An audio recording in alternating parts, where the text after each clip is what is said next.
नमस्कार बंधुरा तुम्हारे सकलके जानाई स्वागत। जानिए आजके आमि नतून एक रेसिपि उच्छे दिए सेटा शेयर करछि तोमादेर साथे। प्रथमे उच्छेगुलोके भालो करे धुए लम्बा लम्बा सरु सरु करे केटे छाका तेले भेजे निते हबे। तेतो खाबारटा अनेकेई खेते चाय ना, बाच्चारा तो एकदमई चाय ना, बड़ोदेर मध्येও अनेके आछे खेते चाय ना, किन्तु এইভাবে যদি রেসিপিটা করো প্রত্যেকে হাত চেটে খাবে বলে দিচ্ছি। তারপর দেখো ভাজাটা ঠিক এই রকম হবে, এরকম ছাকা তেলে বেশ কড়া করে ভেজে নিয়ে ভাজাগুলো তুলে নিতে হবে। ভাজা উচ্ছেগুলো তুলে নিয়ে তারপর ওই তেলেই আমি কিছুটা রাঁধুনি ফোড়ন দিয়ে দিলাম। এবার রাঁধুনিটা একটু ভাজা ভাজা হয়ে উঠলে ওর মধ্যে দিয়ে দেবো দু টুকরো কিছুটা পেঁয়াজ কুচি। এবার পেঁয়াজ কুচিটাকে বেশ কিছুক্ষণ নাড়াচাড়া করে ভেজে নিতে হবে। পেঁয়াজগুলো ভাজা ভাজা হয়ে এলে তার মধ্যে দিয়ে দেবো হচ্ছে রসুনের কোয়া, বেশ কয়েকটা রসুন কোয়া থেতো করে ওর মধ্যে আমি দিয়ে দিলাম। এবার এই রসুন কোয়া আর পেঁয়াজটাকে একসঙ্গে আবার কিছুক্ষণ ভেজে নিতে হবে। বেশ নাড়াচাড়া করে ভালো করে ভেজে নেবে। ভেজে নেওয়ার পর যখন ভাজা ভাজা হয়ে আসবে ওর মধ্যে দিয়ে দেবে হচ্ছে সামান্য পরিমাণে লবণ, মানে আন্দাজ মতন। লবণটা যে যার আন্দাজ মতন দেবে, এখানে কোনো ব্যাপার নেই, কারণ খাবারে লবণটা একটু কম হলে তাও ভালো, বেশি হলে বাপরে বাপ। তারপরে দিয়ে দেবে হলুদ, আন্দাজ মতন হলুদ দিয়ে দিলে, আমি এখানে যেটুকু করব সেই পরিমাণ হিসেবে আমি হলুদটাও দিয়ে দিলাম। দিয়ে বেশ কিছুক্ষণ এটাকে আবার নাড়াচাড়া করে নিতে হবে, ভাজা ভাজা করে নিতে হবে। এরপরে কাঁচা লঙ্কা দিয়ে দিলাম, কারণ আমি প্রতিটা রান্নায় কাঁচা লঙ্কাই ইউজ করি। এরপর দিয়ে দিলাম সামান্য একটু জল দিয়ে এটাকে ভালো করে নাড়াচাড়া করে আবার কিছুক্ষণ কষিয়ে নেব।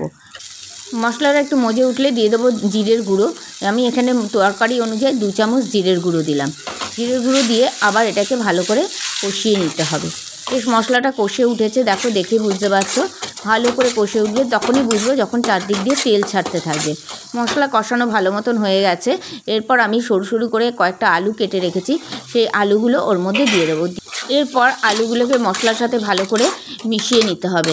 বেশ কিছুক্ষণ নাড়াচাড়া করে মিশিয়ে নিয়ে এর মধ্যে দিয়ে দেবো সামান্য পরিমাণে জল। যে আলুগুলো যাতে সিদ্ধ হয় সেই হিসাব করে পরিমাণ মতন জল দিয়ে দিলাম। দিয়ে একটু নাড়াচাড়া করে ভালো করে নাড়াচাড়া করে ওটাকে এবার একটা পাত্র দিয়ে ঢেকে রেখে দিলাম। অন্তত 5 থেকে 7 মিনিট, যতক্ষণ না আলু সিদ্ধ হবে ততক্ষণের জন্য এটা ঢেকে রেখেছি। আমার আলু মোটামুটি সিদ্ধ হয়ে গেছে। এরপরে ঢাকনাটা খুলে দেখে নিলাম আলুটা সিদ্ধ হয়েছে কিনা। দেখলাম হ্যাঁ আলু সিদ্ধ হয়ে গেছে।